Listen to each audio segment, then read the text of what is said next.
하나님 말씀 창세기 2장 4절에서 7절까지 보겠습니다. 하나님 말씀 창세기 2장 4절에서 7절까지입니다. 하나님 말씀이 이러합니다. 이것이 천지가 창조될 때에 하늘과 땅의 내력이니 여호와 하나님이 땅과 하늘을 만드시던 날에 여호와 하나님이 땅에 비를 내리지 아니하셨고 땅을 갈 사람도 없었으므로 들에는 초목이 아직 없었고 밭에는 채소가 나지 아니하였으며 안개만 땅에서 올라와 온 지면을 적셨더라. 여호와 하나님이 땅의 흙으로 사람을 지으시고 생기를 그 코에 불어넣으시니 사람이 생명이 되니라. 아멘.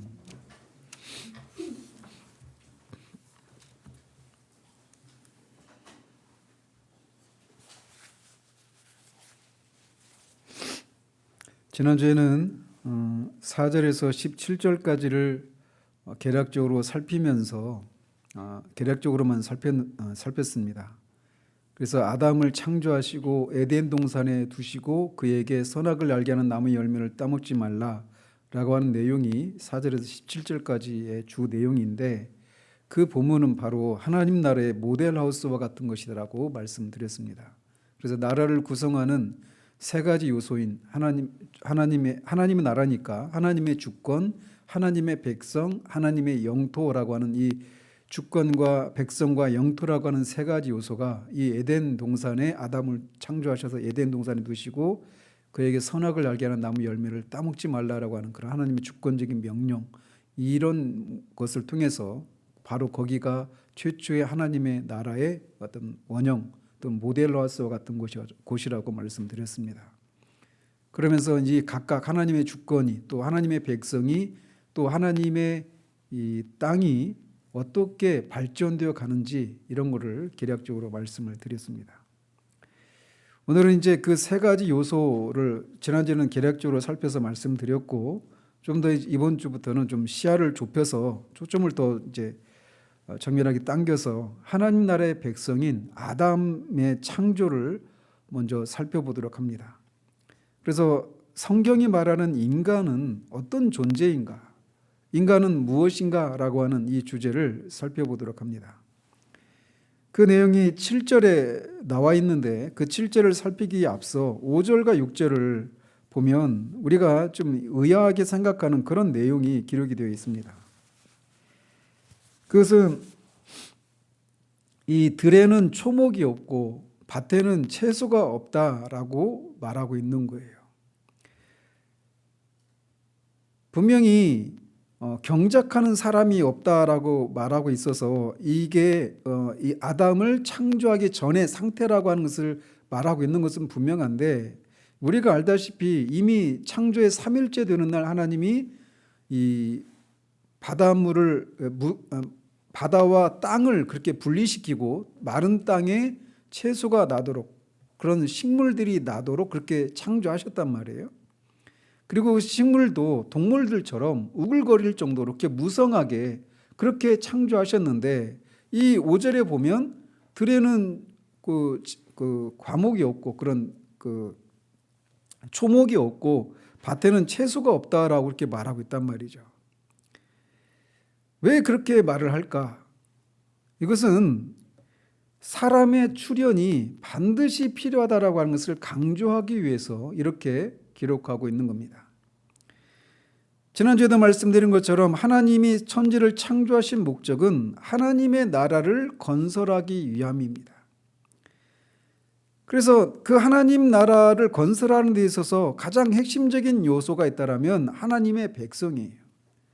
그래서 인간을 하나님 나라의 대리 통치자요 제사장으로 삼아서 하나님을 높이고 창조 속에 드러난 하나님의 지혜와 권능과 영광과 위엄을 찬양하는 그런 사람으로 그런 사람으로 삼기 원하셨던 것이 하나님의 창조의 목적이었단 말이에요. 그렇기 때문에 인간은 하나님의 창조의 백미요 궁극적인 목표다라고 말을 할 수가 있습니다.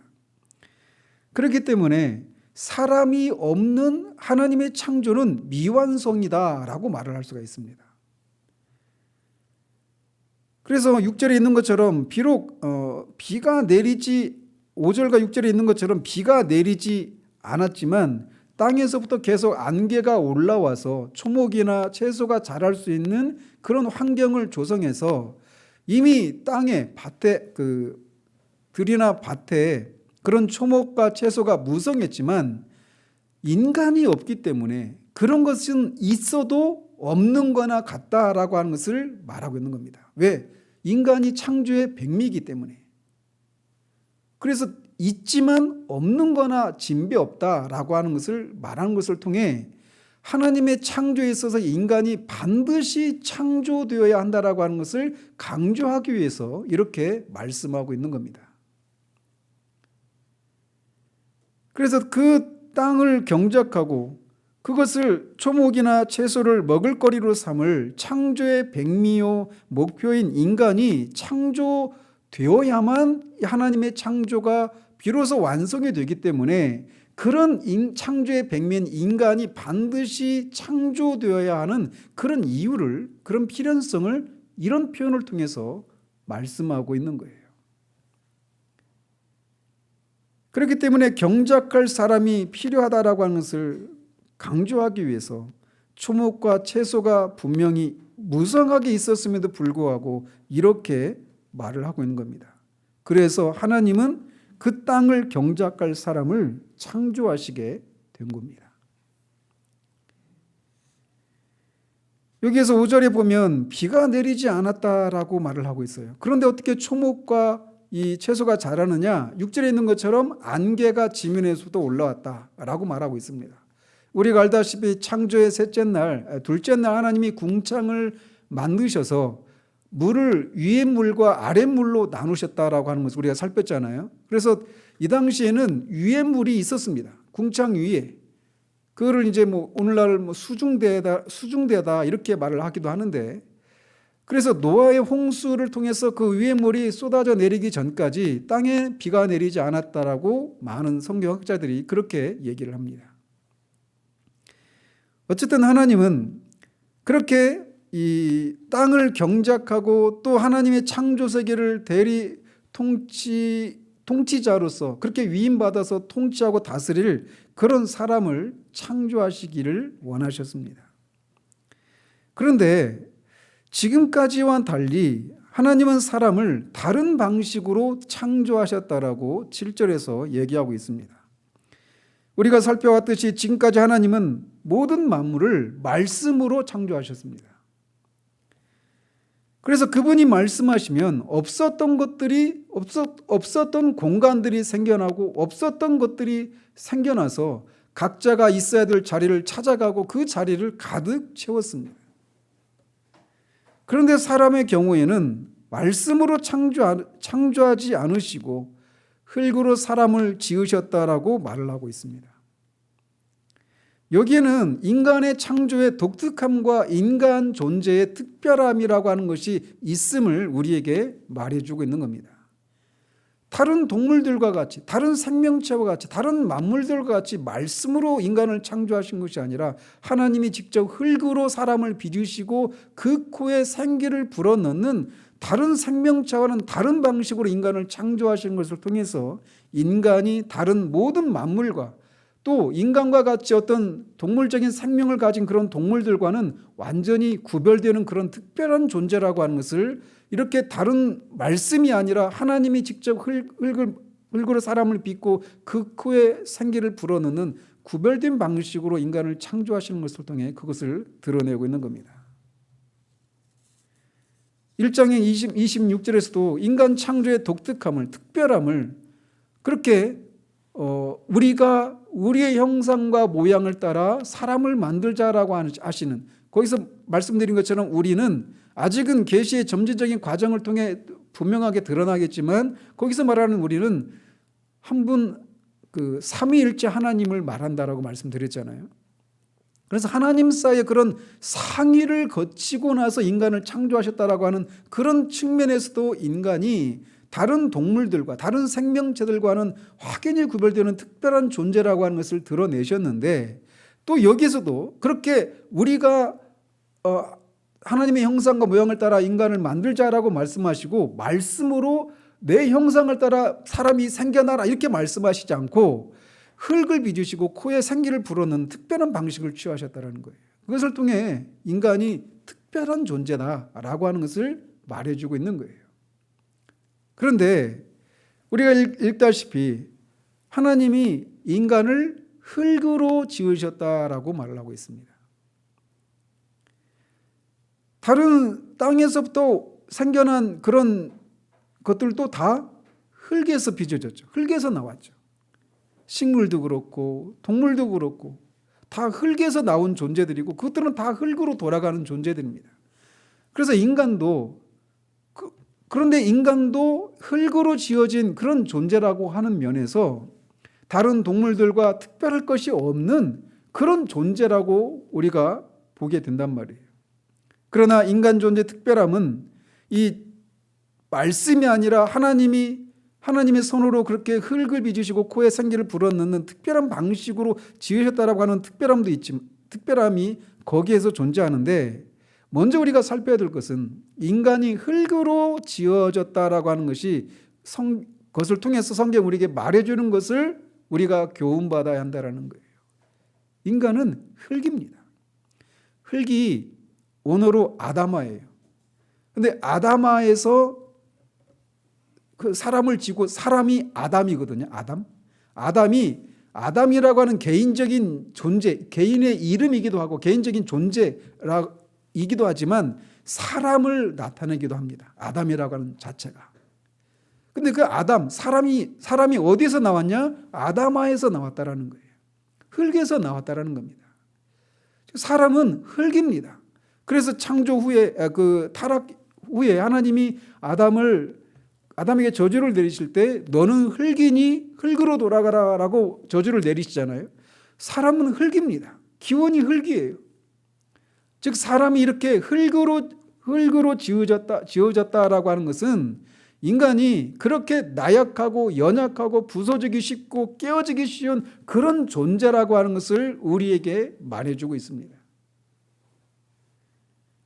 인간은 티끌과 같이 허무하고, 티끌이거든요. 흙이라고 하는 게 티끌과 같이 허무하고 무의미한 존재들이에요. 덧없는 그런 존재라고 하는 것을 우리에게 말해주고 있는 거예요. 만약 인간이 흙으로만 지어진 존재라고 하는 그런 것을 생각할 때 말이죠. 이렇게 인간이 흙으로 지어졌다라고 하는 것은 이렇게 깨어지고 부서지기 쉬운 나약하고 연약하고 덧없고 티끌처럼 무의미하고 공허한 그런 존재에 불과하다라고 하는 것을 말해주고 있는 거예요.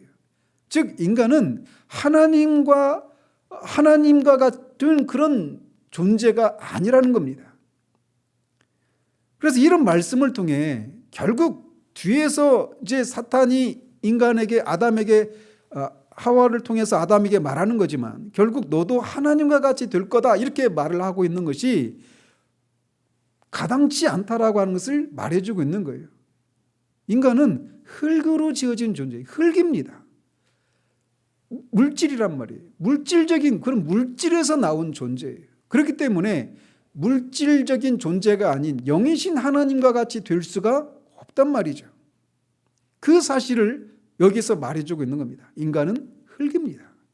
아무리 건강하고 아무리 그런 그렇게 팔팔 살아있는 그런 사람이라 하더라도 인간은 흙에 불과해요. 깨어지기 쉽고 그냥 부서지기 쉬운 그런 존재라고 하는 것을 우리에게 일깨워주고 있는 거예요. 또 특별히 인간을 흙으로 지으셨다라고 하는 이 사실은 인간에게 또 다른 긍정적인 측면이 있는데 그게 뭐냐? 인간을 땅에 거주하게 하시면서 땅을 다스리고 정복하도록 하시기 위해서 그 땅의 기원인 흙으로 사람을 지으셨다라고 하는 그런 긍정적인 의미도 있습니다.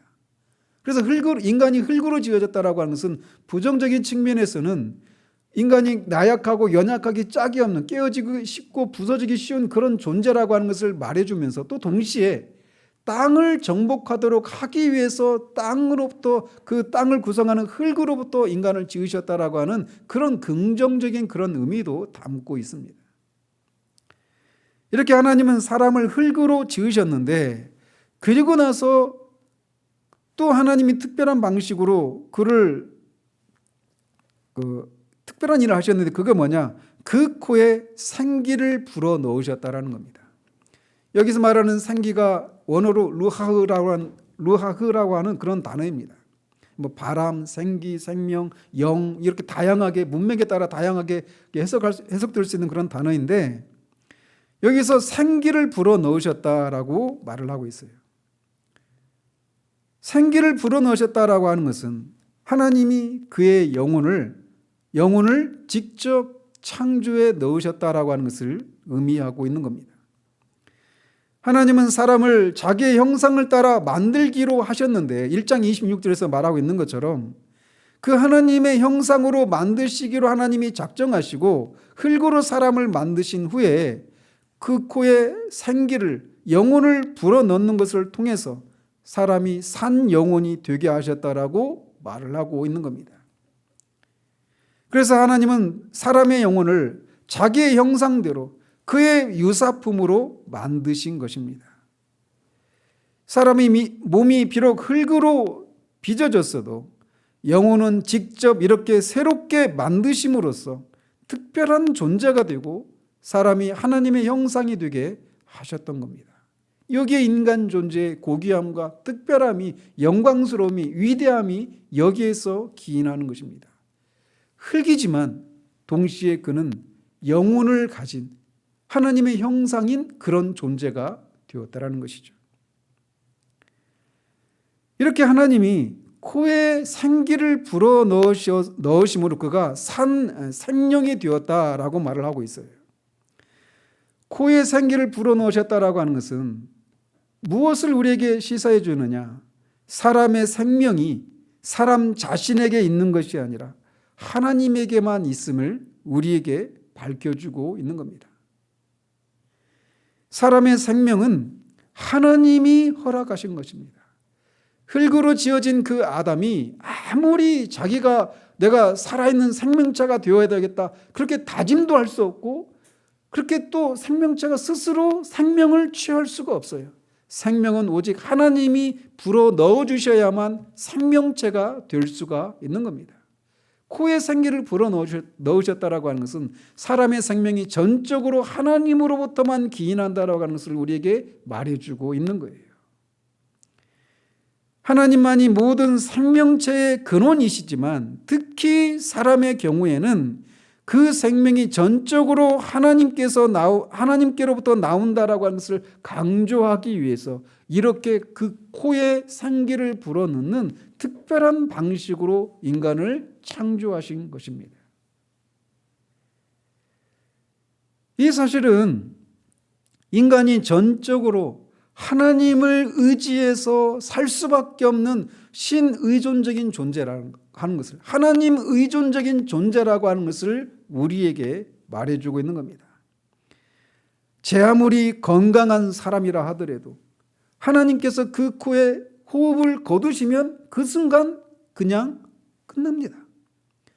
또 우리가 보기에 금방 죽을 것 같은 그런 사람도 하나님이 그 생명을 거두시지 않으면 계속해서 살아서 생존하고 있는 거예요. 그래서 우리가 보기에는 차라리 저렇게 사느니 그냥 죽는 게 낫다라고 하는 그런 생각 우리가 불현듯 하게 되잖아요. 우리도 모르게. 그런데 그 생명이 하나님께 전적으로 달려있다라고 하는 이 사실은 우리로 하여금 생명의 주인이 하나님이심을 기억하고, 아무리 안락사를 시켜야 된다는 등 이런 것들이, 이런 풍조들이 점점 번져가고 이런 시대 가운데 그 코에 생기를 불어넣으신 이 사건을 통해서 하나님은 인간의 생명이 전적으로 하나님에게만 달려있다라고 하는 것을 우리에게 말해주고 있어서 그런 생각들이 잘못된 생각인 것을 밝혀주고 있는 겁니다. 이렇게 사람의 생명이 전적으로 하나님으로부터 나왔고 하나님에 의해 달려있기 때문에 사람은 하나님을 위해서, 하나님으로부터 나와서 하나님으로 말미암아 살아가고 하나님 안에서 하나님에 의해서 하나님을 위해서 살아가야 된다라고 하는 이 사실을 우리에게 교훈해 주고 있는 겁니다. 사람일 수 있는 것은 이렇게 자신의 생명의 근원이 하나님으로부터 나와서 하나님으로 말미암아 내가 지금도 이렇게 건강을 유지하고 호흡하고 살고 있고, 그렇기 때문에 하나님 안에 있을 때만 내 생명이 온전하고 하나님을 위해서만 살아갈 때 내가 존재가 온전해진다라고 하는 것을 우리에게 교훈해 주고 있는 거예요. 그렇기 때문에 이렇게 사람은 하나님에 의해서 그 생명이 전적으로 달려있는 그런 존재이기 때문에 사람은 결코 누군가의 의지의 대상이 될 수가 없는 겁니다. 그렇기 때문에 이사야서 2장 22절에 너희는 인생을 의지하지 말라. 그의 호흡은 코에 있나니 수에 칠 가치조차 없다 라고 말을 하고 있는 겁니다. 오직 하나님만이 우리의 코에 생기를 불어넣어 주시고 우리의 생명을 주장하고 계시는 그 하나님만이 우리의 의지의 대상이시지 사람은 결코 의지의 대상이 될 수가 없다라고 하는 것을 우리에게 말해주고 있는 거예요. 그런데 우리가 주의할 것은 하나님께서 이렇게 그 코에 생기를 넣으셨는데 그것은 그 생기라고 하는 것이 하나님의 본성 실체가 주입된 것이 아니라고 하는 사실을 우리가 기억해야 합니다. 피조물은 결코 무한하신 하나님의 존재를 담을 수가 없습니다. 유한자는 무한자를 담을 수 없다라고 하는 그런 말처럼 하나님이 아담의 코에 생기를 불어넣으셨을 때 그 생기가 영혼이요 생명이지 하나님의 본성 그 자체를 하나님의 그런 본성 실체가 주입된 것이 아니라고 하는 사실을 기억할 필요가 있어요. 따라서 아담의 코에 생기를 불어넣으셔서 하나님이 그를 신적인 존재로 만드신 것이 아닌 겁니다. 이런 사상, 즉 코에 생기를 불어넣으셔서 아담을 신적인 존재로 하나님의 본성의 실체를 그게 불어넣으셔서 아담을 신적인 존재로 빚었다라고 하는 것은 이런 생각에서 범신론이라고 하는 것을 또는 이교도적인 그런 망상이 여기에서 나오는 겁니다. 인간은 결코 신의 본성을 가진 그런 존재가 아닙니다. 만약에 그렇게 코에 생기를 불어넣는 것이 하나님의 본성의 실체를 주입하는 것이 되어서 아담이 신적인 존재가 되었다라고 말하는 것은 그것은 창조가 아니라 유출입니다. 하나님의 본성이 그냥 흘러 들어간 것에 불과한 거예요. 그건 유출이지 창조가 아닌 겁니다. 하나님은 아담으로 하여금 산 사람이 되게 하시려고 그 코에 생기를 불어 넣으셨습니다.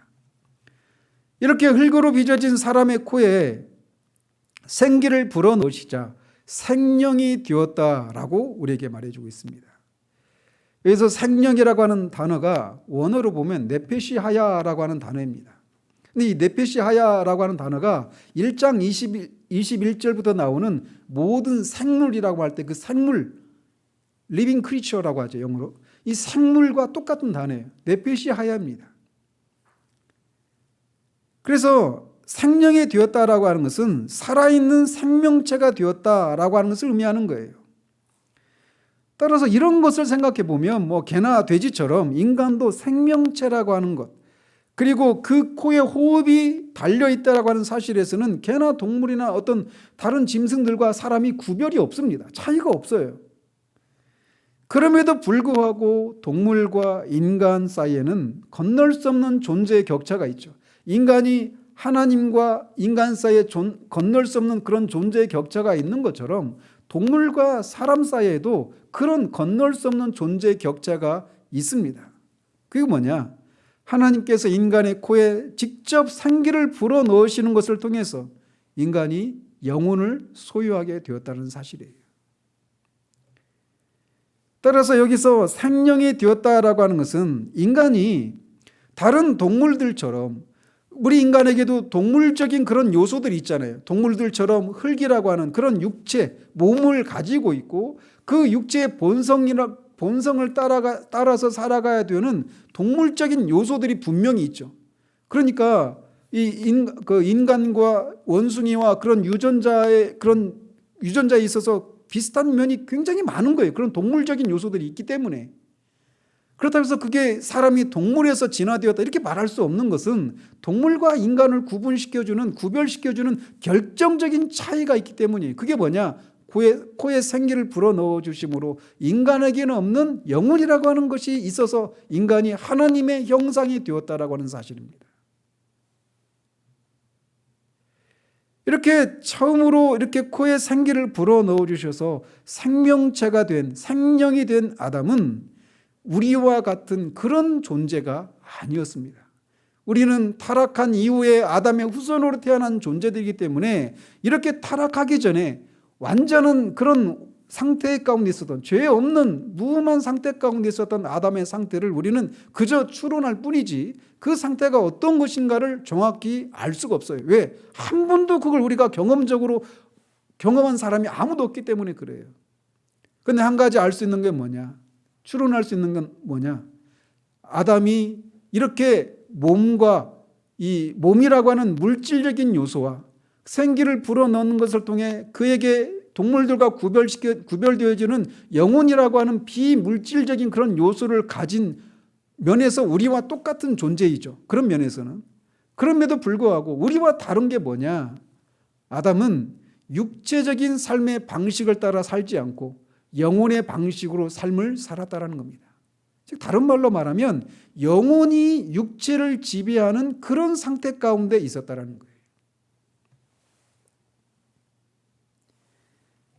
비록 그런 육체를 가지고 있었지만 그 육체가 그의 삶의 방식을 결정하는 것이 아니라 영혼이 그의 삶의 방식을 결정하고 그것에 따라 사는 그런 존재로 지음을 받은 것입니다.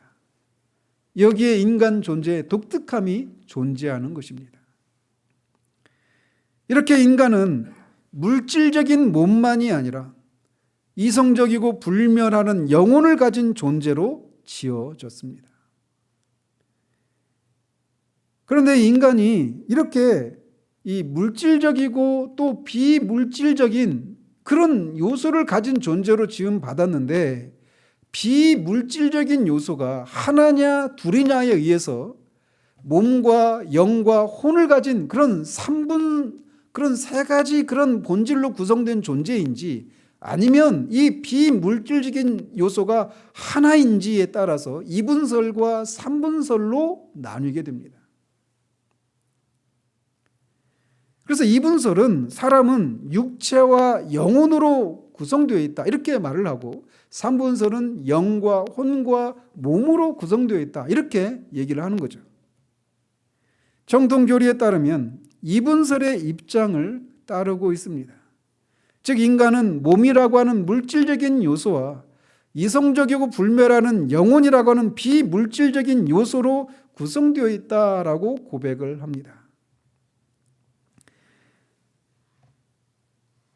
근데 왜 영혼, 육이라고 하는 이 세 가지 그런 구별된 그런 그 세 가지 그런 본질로 구성되었다. 이 삼분설을 주장하는가? 데살로니가 5장 13절이나 히브리서 4장 12절에 나오는 것처럼 거기에 분명히 영혼, 육이라고 하는 그런 구별된 용어를 사용하고 있는 것에서 기인하는 것이죠. 그럼에도 불구하고 왜 정통적인 그런 입장에서는 인간이 몸과 영혼이라고 하는 두 요소로 구성되어 있다 이렇게 주장하는가? 여러 가지 이유가 있는데 첫 번째로는 이 혼이라고 하는 말과 영이라고 하는 말이 성경 여러 곳에서 교차적으로 사용되고 있다는 거예요.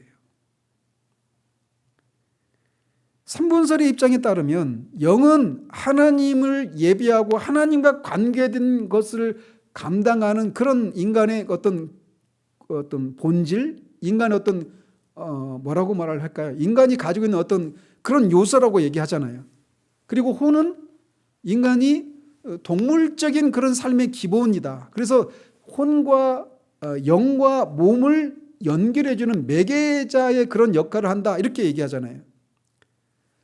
그런데 그렇다면 짐승에게는 하나님을 예비하고 하나님을 즐거워하고 하나님과 교제하는 그런 기능이 없잖아요. 동물은. 그럼 동물에게는 영이 없어야 되잖아요. 그런데 성경에 보면 영이라고 하는 단어가 짐승에게도 사용된다라는 거예요. 이를테면 전도서 3장 21절에 보면 인생들의 혼은 위로 올라가고 짐승의 혼은 아래 곧 땅으로 내려가는 줄을 누가 알랴 이렇게 되어 있어요. 우리말 성경에는 인생들의 혼, 짐승의 혼 이렇게 해서 혼이라고 말을 하고 있는데 거기에 단어를 보면 쓰여진 원어를 보면 이게 혼이 히브리어로는 네페시고 영이 루하흐거든요. 그런데 여기서 원어를 보면 네페시가 아니라 혼을 가리키는 네페시가 아니라 영을 가리키는 루하흐가 사용되고 있어요. 즉 사람의 그 짐승에게는 영이 없어야 되는데 여기에 짐승의 영은 아래로 내려간다. 아래 땅으로 내려간다. 이렇게 말을 하고 있어서 짐승에게 영이 있다라고 하는 것을 말해주고 있단 말이에요. 또 요한계시록 6장 9절이나 20장 4절에 보면 우리가 죽음을 세 가지로 정의하잖아요. 어떤 죽음이 있죠? 세 가지 종류의 죽음. 첫 번째는 육체와 영혼이 분리되는 거. 이 육체의 죽음이죠. 그 다음에는 하나님과 영적인 교제가 끊어지는 상태. 이것을 영적인 죽음이라고 하잖아요. 또 하나는 뭐예요? 영원한 사망. 지옥에서 영원 살게 되는 그런 상태. 그것을 영원한 사망이라고 하잖아요. 이렇게 죽음은 세 가지 종류의 죽음이 있다라고 성경이 우리에게 말해주고 있는데 육체에서 영혼이 분리되어서 영혼이 그렇게 우리가 주님이 오실 때까지 임시 장소인 그런 낙원에 우리가 머무른다 이렇게 얘기하잖아요. 그런데 그런 상태 가운데 있는 사람들을 뭐라고 말을 하느냐? 제단 아래에 있는 죽임을 당한 영혼들 이렇게 말을 하고 있어요. 근데 거기서 말하는 영혼들이 원어를 보면 그러니까 히브리어로 혼이 뭐라고 한다고요? 네페시라고 말을 합니다. 헬라어로는 푸시케라고 말을 해요. 그리고 영은 히브리어로는 루하흐라고 말을 해요. 그리고 이 헬라어로는 푸뉴마라고 말을 합니다. 그런데 이렇게 요한계시록 6장 9절에 보면 제단 아래에 있는 죽임을 당한 영혼들이라고 말할 때 그 영혼들이 그 푸시케로 되어 있어요. 푸뉴마가 아니라. 또 목배임을 당한 자들의 영혼들이라고 하는 말도 여기도 푸뉴마가 아니라 푸시케로 되어 있습니다. 혼으로 되어 있어요. 또 앞에서도 말씀드린 것처럼 신앙과 하나님을 경배하고 하나님과 교제하고 하는 이런 영적인 교제를 나누는 거, 영적인 교제를 나누는 인간의 기관이 삼분설의 입장에 서 있는 분들의 주장에 따르면 그게 뭐라고 말을 한다고요? 혼이라고 말을 합니까? 영이라고 말을 합니까? 영이라고 말을 하잖아요. 영은 하나님과 교제를 나누고 하나님을 예배하고 하나님과 그런 영적인 것들과 관련된 것들을 하는 인간의 기관을 영이라고 말을 한단 말이에요. 그런데 앞에서 그래서 짐승들의 경우에는 하나님과 교제를 나눌 수 없는 존재들이기 때문에 영이 없어야 되는데 짐승들의 영이라고 하는 말을 쓰고 있다고 얘기 들었잖아요. 그래서 그들의 주장이 그런 무너지고 있는 거죠. 무너지고 있는 한 가지 신뢰를 말씀드렸어요. 근데 여기서도 마찬가지예요. 내가 주를 찬양하며 라고 이 마리아가 하나님을 찬양하는데 그러면 내 영이 주를 찬양하며 이렇게 말을 해야 되잖아요. 그죠? 하나님을 찬양하고 예배하는 것과 관련된 것이 영이니까. 그런데 그 누가복음 1장 46절에 보면 내 영혼이 주를 찬양하며 이렇게 우리말로 번역됐는데 그 영혼이 원어로 보면 뭐라고 되어 있느냐? 푸시케로 되어 있어요. 혼으로 되어 있다고요. 내 영이 주를 찬양하며 이렇게 말하지 않고. 즉 혼과 영을 막 교차적으로 사용하고 있다는 거예요. 삼분선자들이 말하는 것처럼 영은 하나님과 관련된 인간의 기관이고 인간을 구성하는 그런 기관이고 혼은 짐승적인 그런 동물적인 삶을 살아가는 것과 관련된 것으로서 어떤 지성과 감정과 그런 의지라고 하는 그런 인간의 인격을 대표하는 기관이다 이렇게 말을 하잖아요. 그런데 그 혼과 영을 그렇게 날카롭게 구분하지 않고 섞여 있다고요. 그래서 짐승들에게도 짐승들의 영이라고 하는 말을 쓰기도 하고 내 혼이 주를 찬양한다 이렇게 말을 하기도 하고 그런단 말이죠.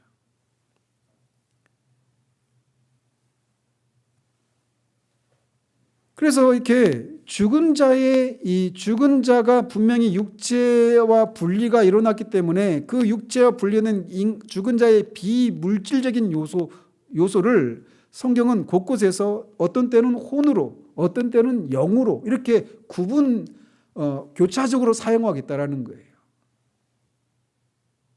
그래서 삼분선자들이 말하는 것처럼 성경은 여러 곳에서 인간이 영과 인간이 몸이라고 하는 물질적인 요소와 때로는 어떤 때는 혼으로, 또 어떤 때는 영으로, 또는 어떤 때는 영혼으로 이렇게 말을 하고 있어서 이 비물질적인 요소를 이렇게 혼과 영을 막 그렇게 서로 교차적으로 날카롭게 구분해서 사용하지 않고 막 그렇게 이렇게 교차적으로 사용하겠다라고 하는 것을 성경에서 우리에게 말해주고 있기 때문에 삼분설이 성경적이지 않다라고 하는 것을 말하고 있다. 이게 이분설의 입장에 있는 분들의 주장입니다. 그런데 삼분설에 서 있는 사람들은 왜 그것을 인간이 몸과 영과 혼으로 구성되어 있다 이렇게 주장하느냐? 데살로니가전서 5장 13절에 보면 이렇게 되어 있어요. 평강의 하나님이 친히 너희를 온전히 거룩하게 하시고 또 너희의 온 영과 혼과 몸이 우리 주 예수 그리스도께서 강림하실 때에 흠없게 보존되기를 원한다. 이렇게 말을 하고 있어요. 여기서도 분명히 영과 혼과 몸 이렇게 확연하게 구분하고 있단 말이죠. 또 히브리서 4장 12절에도 보면 하나님의 말씀은 살아있고 활력이 있어 좌우의 날선 어떤 검보다도 예리하여 혼과 영과 및 관절과 골수를 찔러 쪼개기까지 하며 또 마음의 생각과 뜻을 판단한다라고 말하고 있어서 이 두 구절에 의하면 혼과 영과 몸을 확실히 구분하고 있다는 것이죠. 그래서 그들의 입장은 영은 하나님과 관련된 하나님을 예배하고 하나님과 영적인 교제를 나누는 인간의 기관이고 혼은 동물적인 생명을 유지하고 그 지성과 감정과 의지라고 하는 인격과 인격과의 그런 관계를 유지하는 그런 기관이고 몸은 우리가 알고 있는 것처럼 그런 것이다 이렇게 주장한단 말이에요. 이런 구절에 이 두 구절의 근거에서 그러면 왜 이 주장이 옳지 않다라고 말을 하느냐? 이 두 구절도 성경 전체 문맥 속에서 해석을 해야 된다는 겁니다. 이 구절을 가지고 성경 전체를 해석하는 것이 아니라 성경 전체에서 영과 혼에 대해서 뭐라고 말하고 있는지를 가지고 이 두 구절을 해석을 해야 된다는 거예요. 이게 더 합리적이지 않아요? 그죠? 그래서 성경 전체에서 앞에서도 말씀드린 것처럼 혼과 영을 서로 교차적으로 사용하고 있어요. 이런 사실을 볼 때 이 구절도 그런 맥락에서 봐야 한다는 것입니다. 그래서 이 혼과 영이 그렇게 완전히 구별된 어떤 실체로 그런 구별된 기관이라고 하는 것을 말하고 있는 것이 아니라는 거예요. 이를테면 마가복음 12장 30절에 보면 네 마음을 다하고 목숨을 다하고 뜻을 다하고 힘을 다하여 주 너의 하나님을 사랑하라 이렇게 예수님께서 율법이 이것이라고 이렇게 정리를 하고 계시는데 여기서 보면 내 마음과 내 뜻이라고 말할 때 그 마음이 영어로 heart입니다. heart니까 뭐예요? 의지입니까? 감정입니까? 감정이에요. 감정, heart. 그리고 뜻이라고 말할 때 영어로 mind예요. 생각입니다. 그러니까 지성이죠. 그러니까 지성과 감정을 다하고 이게 지성과 감정은 또 어떤 영역에 해당되는 거예요? 어떤 기관에 해당되는 거예요? 삼분설 입장에 보면 혼입니까? 영입니까? 혼이잖아요. 지성과 감정과 의지 이게 인격의 구성 요소란 말이에요. 그게 바로 혼이다 이렇게 말을 한단 말이죠. 그런데 여기서 이 주님이 이렇게 마음과 뜻을 다해서 하나님을 사랑하라라고 말할 때 이게 마음과 뜻이라고 하는 게 사고와 지성과 감정 즉 혼의 일부라고 하는 것을 아심에도 불구하고 이거를 주님이 구별해서 말씀하고 있어요. 그래서 이것은 하나임에도 불구하고 혼이라고 하는 마음과 뜻이 혼이라고 하는 혼 하나의 한 요소임에도 불구하고 주님이 굳이 이렇게 나누는 것을 나누고 계시잖아요. 그런 것처럼 영혼이라고 하는 또 하나인데 데살로니가전서 5장에서나 히브리서 4장에 있는 것처럼 그거를 그냥 그렇게 나눴다라는 겁니다. 그리고 그 말씀들을 통해 뭘 말하려고 하느냐, 마음과 뜻과 목숨과 힘을 다해서 주 하나님을 사랑하라, 이 얘기는 결국 우리의 전 존재로 하나님을 사랑하라라고 하는 그런 의미잖아요. 그런데 그런 똑같은 그 혼에 속한 것임에도 불구하고 그런 것들을 다 구별해서 말씀하시는 것은 결국 그 말씀을 통해 말씀하시고자 하시는 것이 우리의 전 인격을 다해서, 우리의 전 존재를 다해서 하나님을 사랑하라, 이것을 강조하기 위해서 그렇게 구별해서 막 그런 너의 세포 하나하나까지 다 하나님을 사랑해야 돼, 이런 것을 강조하기 위해서 그런 표현을 썼단 말이에요. 그런 것처럼 너희의 영과 혼과 몸이 주님이 오실 때까지 온전하게 보존되기를 원한다, 이 얘기는 우리의 전 존재가 그렇게 거룩해지기를 원한다라고 하는 그런 상황을 강조하기 위해서 그렇게 세분해서 썼을 뿐이지, 인간을 구성하는 본질적인 요소가 영과 혼과 몸 이렇게 철저하게 날카롭게 구분되는 그런 것이 아니라는 겁니다. 무슨 말씀인지 아시겠죠?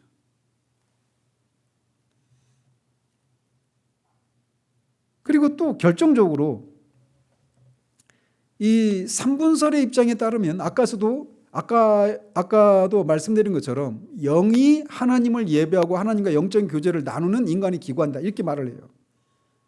그런데 그렇다면 짐승에게는 영이 없어야 되잖아요. 그런데 아까 말씀드린 것처럼 짐승의 영이 땅으로 내려간다, 이렇게 말을 하고 있어요. 벌써 그러니까 삼분설 입장이 거기에서도 100% 맞아야 그게 옳은 진리가 되는 거잖아요. 그런데 그런 경우도 깨어지는 거죠, 그들의 주장이. 또 하나는 뭐냐, 이 삼분선자들이 또 말하는 것 중에 하나가 뭐냐면, 혼이라고 하는 것은 영과 몸을 연결해 주는, 그래서 영이 혼에게 명령해서 혼이 몸을 지배하는, 이게 정상적인 인간의 상태다, 이렇게 말을 해요. 그죠? 그러면 몸이 없는 존재들에게 혼이 있을까요, 없을까요? 혼의 역할을 다 할 수 있을까요, 없을까요? 하지 못하겠죠. 혼도 없어야 되는 거예요. 그죠? 그러면 몸이 없는 천사나 하나님에게 혼이 있을까요, 없을까요? 없어야 되잖아요, 삼분설 입장에 따르면.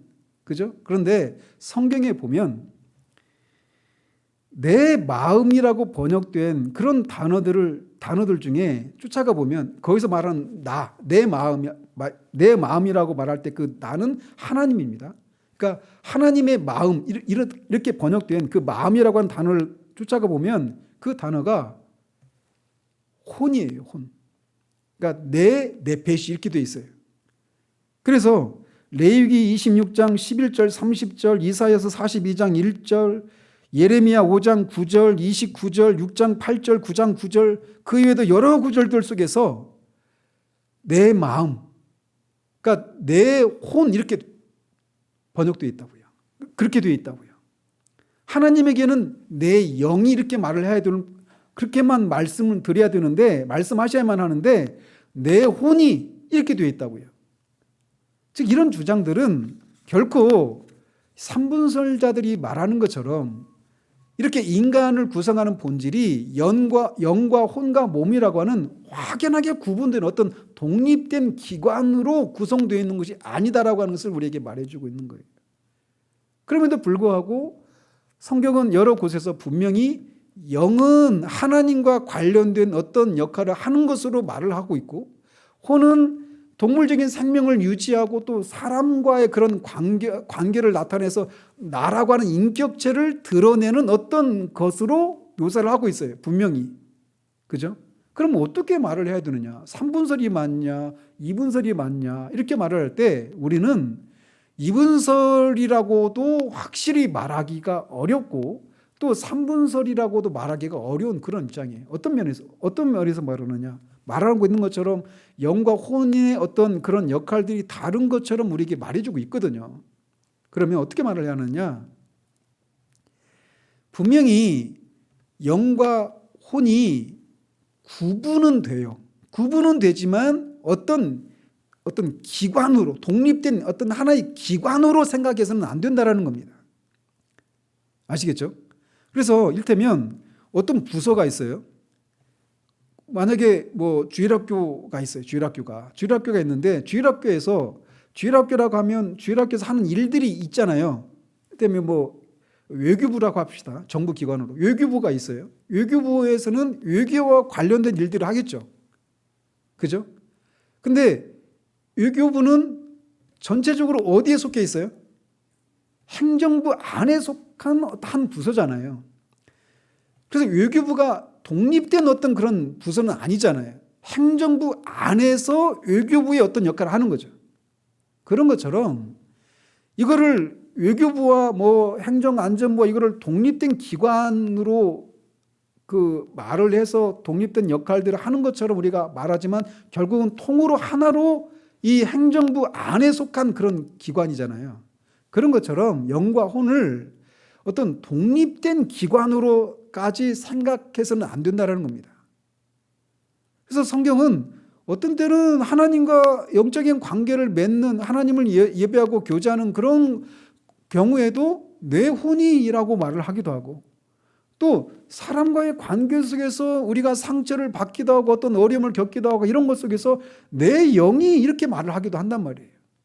그래서 이거를 날카롭게 구분해서 나는 2분설자다, 너는 3분설자다, 이렇게 어떤 한 주의에 내가 소속되어야만 한다라고 하는 것을 강요하는 그런 방식으로까지 나가서는 안 된다는 거예요.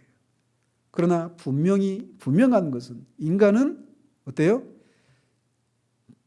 몸이라고 하는 분명한 물질적인 요소와 영이라고 부르든 혼이라고 부르든 또는 영혼이라고 부르든 비물질적인 요소, 이 두 가지 요소로 그렇게 구성되어 있다라고 하는 사실은 명백합니다. 그래서 이렇게 하나님이 흙으로 사람을 빚으시고 물질적인 요소와 그 코에 생기를 불어넣어 주심으로 영혼을 소유한 그런 하나님의 형상이 된 그런 존재가 되었다라는 거예요. 그래서 인간은 물질적인 요소와 비물질적인 요소를 가진 존재가 되었다라는 겁니다. 이게 어떤 의미가 있느냐? 그런데 그런 생각 있잖아요. 영혼은 그러면 아담의 경우에는 영혼의 그 발생 기원이 분명하잖아요. 하나님이 코에 생기를 불어넣어 주시는 순간 영혼이 그에게 생겨났죠. 그죠? 그럼 하와는 어떻게 됐을까요? 하와는 아담에게서 흙으로 빚은 것도 아니고 아담의 뼈에서 뼈를 하나 취해서 하와를 만드셨잖아요. 그리고 만들어진 하와에게 하나님이 코에 생기를 불어넣었다라는 얘기가 없죠. 그죠? 그러면은 하와의 영혼은 어디에서 나왔을까요? 또 여러분도 생겨나셨을 때 하나님이 여러분에게 코에 생기를 불어넣으신 적이 없잖아요. 여러분의 영혼은, 우리의 영혼은 또 어디에서 나왔을까요? 또 예수님이 인성을 취하셨잖아요. 하나님이신 분이. 하나님이 인성을 취하셨는데 그 인성을 취하셨다라고 하는 것은 하나님이 인간의 몸과 영혼을 취하셨다라고 하는 그런 의미예요. 그럼 예수님이 취하신 그 영혼은 어디에서 나왔을까요? 영혼이라고 하는 것이 분명히 사람에게는 있는데 그 영혼은 어디서 나왔는가, 이거를 설명하기 위한 여러 가지 견해들이 있어요. 그 중에 하나가 뭐냐면 플라톤과 같은 사람이 주장하는 영혼 선제설입니다. 영혼이 이데아의 세계에 있었다라는 거예요. 이미 있었다라는 겁니다. 우리가 이 현실 세계, 현상계에 나타나기 전에 이미 우리 영혼이 이데아라고 하는 그런 세계에 있었다라는 거예요. 그거를 그 플라톤이 주장했는데 그 생각을 이 초대 교부인 오리겐과 같은 사람이 그거를 받아들였어요. 그래서 우리 영혼이 우리가 1900 몇 년도에 2000 몇 년도에 태어났을 때 그때 우리가 이 땅에 존재하기 전에 이미 우리 영혼이 실체를 가지고 이미 하나님의 나라, 천국에 있었다라는 것이죠. 그게 영혼 선제설이에요. 그리고 그걸 주장하는 분이 얼마 전에 몇 년 전에 돌아가신 김성수 목사도 그걸 주장합니다. 그 영혼 선제설이에요. 제가 몇 번 말씀드렸지만 김성수 목사의 위험성이 거기에서 영혼 선제설. 그리고 또 하나의 견해가 뭐냐면 영혼이 유전된다라는 겁니다. 근데 영혼 선제설은 성경적이지가 않아요. 영혼이 우리가 이 땅에 태어나기 전에 우리 영혼은 어디 있었을까요? 있었을까요? 없었어요. 그러나 우리가 창세전에 택함을 받았다라고 성경이 말하잖아요. 그럼 어디 있었다라고 우리가 생각하기 쉽잖아요. 어떤 공간이나 어떤 장소를 차지하고. 근데 그런 의미가 아니에요. 하나님의 계획 속에, 하나님의 마음 속에 있었던 거죠. 하나님에게는 시 공간의 제약을 받지 않으시니까. 하나님에게는 이미 우리가 이 세상에 태어나기 전에도 하나님에게는 우리가 있었어요. 그렇지만 우리 영혼이 그렇게 어느 곳에 이데아라고 부르든 또는 천국이라고 부르든 그곳에 우리가 있었다 이렇게 말하는 그런 데까지 나가면 안 되는 거예요. 그렇다면 또 다른 견해가 있어요. 영혼이 유전된다는 겁니다. 그래서 영혼이 유전되는 거예요. 말 그대로. 근데 영혼이 그 부부가 그런 성관계를 맺고 그 배아 수정란이 되고 이렇게 복제가 되면서 그런 이렇게 수정체가 형성되는 그때 영혼이 부모로부터 우리에게 영혼이 유전된다라는 거예요. 근데 이 견해는 원죄의 원인이 뭔가를 설명하는 데는 아주 유익하죠. 그죠? 우리가 왜 태어날 때부터 원죄를 가지고 태어나는가를 설명해 주는 데는 영혼 유전설이 아주 그런 유리한 그런 특징을 가지고 있어요. 그런데 우리가 부모로부터 생겨났잖아요. 그럼 우리 영혼이 아버지에게 있었을까요? 엄마에게 있었을까요? 이걸 설명을 못하는 거예요. 엄마에게 일부, 아빠에게 일부 이렇게 말을 하면 우리 영혼의 어떤 부분 몇 프로가 아빠에게 있었고 엄마에게 있었을까요? 이것도 설명 못해요. 그리고 결정적으로 영혼 유전설은 영혼을 뭘로 보고 있는 거예요? 물질로 보고 있는 거죠. 그래서 영혼 유전설은 원죄를 설명하는 데는 그런 강점이 있어요. 그래서 루터도 영혼 유전설의 입장에 서 있습니다. 그런데 그런 한계들이 있어요. 그래서 영혼 선제설도 아니고 영혼 유전설도 아니에요. 그러면 또 하나의 견해가 있는데 영혼 창조설입니다. 즉 우리 존재가 이렇게 생겨날 때 영혼이 창조된다는 거예요. 그 창조 어디에 있었던 것이 아니에요. 그냥 없었던 영혼이 창조된다는 거예요. 부모에게 있었던 영혼이 유전되는 것도 아니고 영혼이 창조된다는 겁니다. 우리가 생겨날 때. 그 창조주는 누굴까요? 하나님이시죠. 자, 그 얘기는 영혼 선제설이 가지고 있는 또는 영혼 유전설이 가지고 있는 한계들을 극복해 준다라고 하는 면에서 장점이 있죠. 그런데 영혼 창조설을 따르면 어떻게 되느냐? 우리가 태어나면서부터 원죄를 가지고 태어나잖아요. 그러면 우리 안에 있는 죄를 하나님이 그렇게 흠결이 있는 죄가 있는 영혼을 창조하셨다라고 하는 것이 되고 말아요. 그러면 우리 죄의 근원이 하나님이 죄를 창조하시는 창조주가 되고 마는 거예요. 그럼 영혼이 어디서부터 생겨났는가 뭐라고 설명할 수 있을까요? 모른다라는 겁니다. 그러나 분명한 것은 우리에게 있어요. 그러나 그 영혼이 어디에서 생겨났는지 어디에 있었던 것도 아니고 어떻게 생겨나는지는 우리가 알 수가 없다는 겁니다. 그저 우리에게 보니까 우리에게 영혼이 있다는 거예요. 우리는 거기까지밖에 갈 수가 없는 겁니다. 자, 하나님이 이렇게 영혼을 흙을 빚으시고 그 코에 생기를 불어넣어 주시는 것을 통해 인간을 특별한 존재로 연약하고 깨어지기 쉽고 부서지기 쉬운 그런 흙이라고 하는 그런 존재로 빚으셨고 그런 한계를 가진 존재이지만 그럼에도 불구하고 또 동시에 그 코에 생기를 불어넣어 주심으로 영혼을 가진 하나님의 형상으로 지으셨다라고 하는 그런 면에서의 독특한 그런 존재로 사람을 지으신 거예요. 이 사실이 우리에게 무엇을 말해주느냐? 사람이라고 하는 존재는 이렇게 하나님을 의지해서 살아갈 수밖에 없는 존재라고 하는 사실들을 우리에게 말해주는 거예요.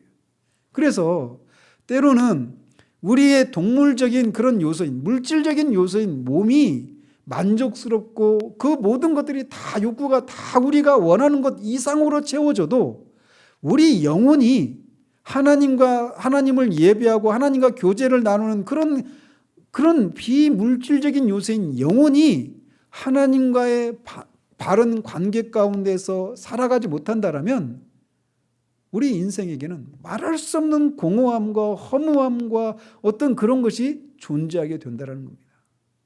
그러므로 우리는 몸도 하나님으로부터 말미암은 것이고 우리 영혼도 하나님으로부터 말미암은 것이에요. 그런데 우리가 알다시피 타락하고 우리가 비록 몸이 옛날과 같은 몸, 아담이 타락하기 전에 몸도 아니에요. 그리고 우리의 영혼도 그런 상태가 아니죠. 그러나 타락하고 나서 구원받은 이후에 우리가 지금 구원받았잖아요. 예수님 믿는 사람들은 구원받았을 때 우리가 구원이 완성이 안 됐죠. 아직. 우리는 비물질적인 요소가 구원받은 거예요. 영혼만 구원받은 겁니다. 몸의 구원이 남아있어요. 그래서 이 인간이라고 하는 존재는 어떤 존재인가? 하나님으로부터 말미암아 생겨난 존재라는 겁니다. 그리고 그 코에 생기가 있는, 호흡이 있는 존재이기 때문에 매 순간 하나님에 의해서 살아갈 수밖에 없는 그런 존재라는 거예요. 하나님을 떠나서는 살 수가 없는 존재입니다. 몸뿐만 아니라 비물질적인 요소인 영혼을 가진 존재이기 때문에 우리의 영혼이 하나님과의 바른 관계를 통해서 그렇게 하나님을 즐거워하고 하나님으로 만족하는 그런 바른 관계를 누리지 못하면 우리 존재 자체가 공허하고 허무하고 그런 존재가 될 수밖에 없다라고 하는 사실을 우리에게 말해주고 있는 거예요. 우리는 얼마나 자주 인간을 물질적인 그런 요소로만 구성된 그런 존재인 것처럼 생각해서 잘 먹고 잘 살고 막 잘 입고 온통 그런 것만 가지고 그런 것들을 누리고 유지하기 위해서 그런 우리의 삶을 다 허비하고 있는지 모릅니다. 다 우리가 그런 사람들이었어요.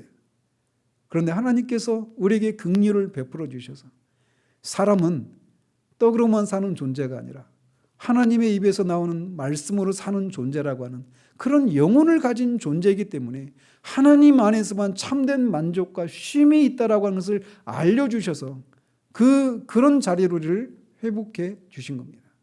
하나님의 은혜로 말이에요. 인간이 누구인가? 세상을 향해 우리는 이 사실을 분명히 말을 해야 됩니다. 인간은 흙으로 빚어진 물질적인 존재에서 나약하고 연약하고 허무하기 짝이 없는 그런 존재이지만 동시에 그 코에 생기를 불어넣어 주셔서 영혼을 소유한 하나님의 형상으로 지음받은 존재이기 때문에 하나님과의 관계를 회복하고 하나님 안에서 하나님을 즐거워하는 것에서 우리 존재의 참된 의미를 찾고 그 안에서 참된 만족을 누릴 수 있는 그런 존재라는 사실들을 우리가 일깨울 수 있어야 되는 겁니다. 기도하겠습니다. 하나님 아버지, 인간이 누구인가라고 하는 것을 우리가 이 본문을 통해 살펴보게 됩니다. 사람이 흙으로 빚어진 존재이기 때문에 우리는 연약하고 깨어지기 쉽고 부서지기 쉬운 참으로 그렇게 나약하고 티끌처럼 허무한 공허하고 덧없는 그런 존재일 수밖에 없습니다. 뿐만 아니라 우리의 코에 호흡이 달려있기에 하나님이 아니면 우리의 삶을 한순간도 누려갈 수, 이런 동물적인 삶도 한순간도 누려갈 수 없는 철저히 하나님을 의지해서 살아갈 수밖에 없는 존재라는 사실들을 또 보게 됩니다. 그러나 그것은 또 하나님이 코에 생기를 불어넣어 주시는 것을 통해 우리에게 비물질적인 그런 요소인 영혼을 우리에게 창조하셔서 우리 영혼이 영이신 하나님과 올바른 관계를 맺고 하나님을 즐거워하고 하나님과 교제를 나누는 것 속에서만 우리가 참된 만족과 참된 쉼을 누릴 수 있는 그런 존재로 지음받았다라고 하는 이 사실을 앞에 다시금 서게 됩니다. 우리가 하루하루의 삶을 살아가며 많은 경우에 우리가 인간이 이런 영혼을 소유한 존재로 하나님과의 바른 관계를 맺는 것 속에서만 참된 만족을 누릴 수 있다는 사실들을 망각한 채 그저 눈앞에 보이는 감각되어지는 현실을 인해서 그것들을 누리기를 원하지만 누리지 못하는 현실을 인해서 또는 그것들이 주는 만족을 인해서 내가 행복하지 못하다 또는 행복하다라고 하는 그런 생각들을 가지고 살아가는 경우들이 있음을 주님께 고백을 드립니다. 다시금 이 말씀 앞에 인간이 누구인가라고 하는 이 진리 앞에 우리 자신을 다시금 돌아보고 정말 우리가 하나님과의 바른 관계를 맺는 것을 통해 하나님이 주신 이 물질적인 요소인 몸을 통해 하나님을 즐거워하고 섬기는 것 속에서 참된 만족을 누리며 살아가는 그런 복된 자리에 돌아오는 우리들 될 수 있도록 도우시기를 원합니다. 예수 그리스도 이름으로 기도합니다. 아멘.